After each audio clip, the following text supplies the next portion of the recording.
Hey everyone, today we're gonna learn some very nice traps in the exchange variation in the French defense. And I'm gonna start with traps for black because if you play the French as black, you probably hate the exchange variation. White normally tries to go for very solid positions, very often even avoiding a fight, so it's very nice to try to punish this variation. So after e4, e6, d4 and d5, if white takes on d5, we get the exchange variation, and after we take back, knight to f3 is the most common developing move in the position, and here we're gonna play knight to f6, and after bishop to d3 and bishop to d6, so far we have asymmetry. This is the most common way to develop the bishop in the exchange. The bishop is more active on d3 than on e2, black does the same, and after both sides castle, bishop to g5 is another very common move in the exchange variation, just pinning the knight. Here we're gonna play bishop to g4, and in this position white has many moves like knight b to d2, but very often players who go for the exchange, they don't know a lot of theory, and they might play the move knight to c3, which might look more natural at first sight.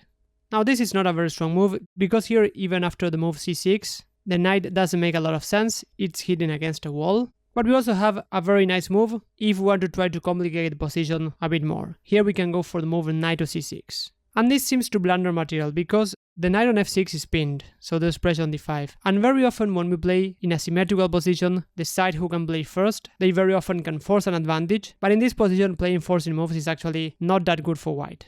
So first of all, the move knight takes e5 seems to win a pawn because here we cannot take with the knight, which is pinned. But here we can take on h2. We take this important pawn that protects the king, we give a check, and after king takes and queen takes, we got the pawn back. We have very active pieces, we have pressure on f3, on d4, we're also eyeing the bishop on g5. Here the best for white is to take on f6, and here we get a very complicated position because even though we have these double pawns, white's king is more exposed, we also have pressure on d4, so here white decides to defend. Here we have many options. For example, we could go knight to e7, try to bring the knight to the king side, and black is doing quite fine. And another forcing way for white to go is to take the bishop on f6. And here our main idea is not to take with the pawn because white is not forced to take on d5. Here we're gonna capture with the queen. And this seems to be blundering a pawn because after knight takes d5, white is attacking the queen. But first of all, from a general point of view, we have two bishops that are very active. But here we also have a very strong move, which is the move queen to h6. We have pressure on h2, the knight on f3 is pinned, so white is actually already in trouble. For example, after the move h3, we have a brilliant continuation. Just want to mention that here the relatively best for white is to go queen to c1, inviting a trade of queens, and here we can get the material back after we exchange queens, and then we take on f3, and knight takes e4, we got the pawn back, we have better pieces, so black is even better here. But the move h3 might look attractive, now there's no pressure on h2 anymore, but here we have the shocking move knight takes d4. And the point is that white cannot take on g4 because after we take on f3 we give a check, and after white captures we give a checkmate on h2. So black has a much better position. The relatively best continuation here is to go bishop to e2, but we still have a very strong attack going after knight takes, bishop takes. Here we have the very pretty bishop takes h3, and we're gonna get an extra pawn and a much better position. So here white should continue with a move like rook to e1.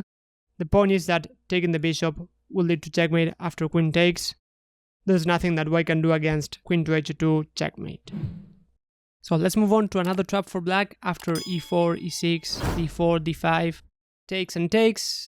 The move bishop to d3 can be played before developing the knight to f3. One might want to have some flexibility, for example the knight might come to e2, and here we can play the move c5, putting pressure on the center. So our main idea is to simply develop, and sooner or later the move c4 might be in the air, so one might try to take on c5 straight away. Now this will help us develop the bishop. We have an isolated pawn on d5, but it's a very important pawn because it controls the e4 square, and in this position we're gonna get very active pieces as we'll see. So after knight to f3 we just develop.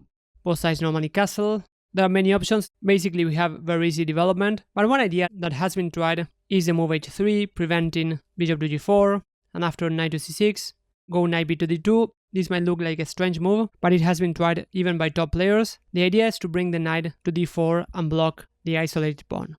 And here we're gonna play the move queen to d6. You're going to understand why very shortly, and after knight to b3, bishop to b6. So in this position, the move c3 looks like a very natural move. It is actually the most common move in the position, but not a very good one. The main idea is to bring a knight to d4, but here we have this amazing move, bishop takes h3. And the main point is that after white takes, we're gonna play the move queen to g3, giving a check. The pawn f2 is pinned, and after king to h1, queen takes, we get another pawn, and after knight to h2, we gave a bishop for 2 pawns, we haven't sacrificed a lot of material, and the position is very easy to play. Here the move knight to e5 is very strong, attacking the bishop and also planning to bring a knight to g4, and the position might be held out for white with pretty much perfect play. It's a lot easier to play as black. Here the move bishop to e2 is the best move, so here we could even play a move like rook a to e8, activating rook. We might even have ideas to bring a rook to the king side. Knight to e4 is an idea, so this position is a lot easier to play as black. And just to show you the engine line where black presses a lot is to go knight to f3. This knight cannot be taken because after bishop takes, bishop to c7, black will give a checkmate.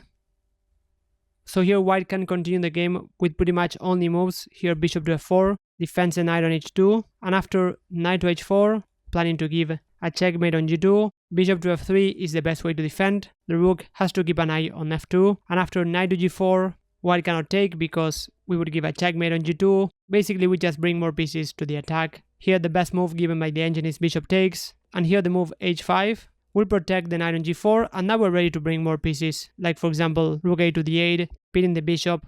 There's also ideas to take on f2 sooner or later, so this position is just extremely hard for white to defend. Let's move on to the third trap. After e4, e6, d4, d5, we get the exchange. c4 is a move that has been played, and after knight to f6, bishop to g5, pins the knight. Here the move bishop to e6 is an interesting move for black, putting pressure on c4, and if white takes, we can take with the bishop. And after knight to c3, here we can play a provoking move, which is the move knight to c6. And here the most common move is to take on d5, which is a very bad move. Here black should take on f6, and after we take, even though we get double pawns, now we get a very strong dark square bishop. The pawn on d4 might be a target, so black is doing fine here. Both sides have their chances. But white might first try to take on d5, but this will just help us activate our queen. Now there's pressure on d4, on g5.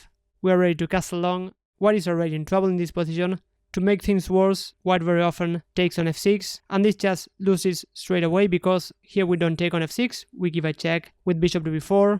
If white doesn't want to give the queen for a bishop, white should play the move king to e2, but after queen to e4, we get a very pretty checkmate. And before I move on to the last trap, if you want to seriously improve at chess, I have a free course that will provide you with a training plan for that, so feel free to check the link in the description.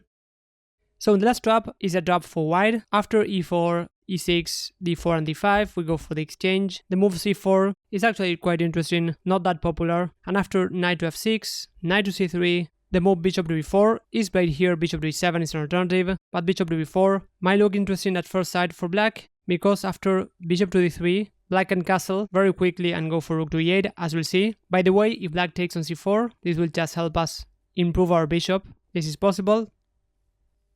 So black normally castles here, and now we're gonna play the move knight to f3. Kind of a provoking move because here we allow a check after rook to e8. And here we definitely don't want to go bishop to e2, we want to keep our pieces coordinated. So here we're gonna play the move bishop to e3. And black is doing fine in this position if black plays any natural developing move like bishop to g4. But here black might be tempted to go for the move knight to g4, because the bishop on e3 is pinned, and black is normally happy to trade a knight for a bishop. But here we're going to castle short, seemingly giving a free pawn for black. First of all, if white takes the bishop and then the pawn straight away, now we simply take on d5, we got the pawn back, and we're going to win even more material. But black might try to be more clever and take on c3 first, and then take on e3.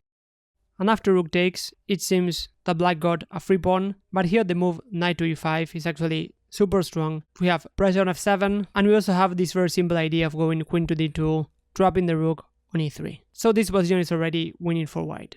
At best, black should give the rook for a bishop or a knight, but this is still very bad for black. Black is also quite underdeveloped, but just to show you some nice lines, if black takes on c4 first, here we have many options, but even the very pretty bishop takes. And after king takes, queen to h5, king to g8, now we take on f7, we attack the queen, we also plan to give a checkmate on h8, so this is just desperate for black. Or after the move f6, preventing any capture on f7, here the move queen to d2 is good enough to win the rook, but we can also go for the move queen to h5, just going for the kill. We have a lot of pressure. For example, after black takes on e5, we can force a very quick checkmate after queen to f7 and queen to f8. So I hope that you enjoyed these traps in the exchange range, particularly if you play as black and you want to punish white for playing so solidly. Thanks a lot for watching, and I'll see you in the next video.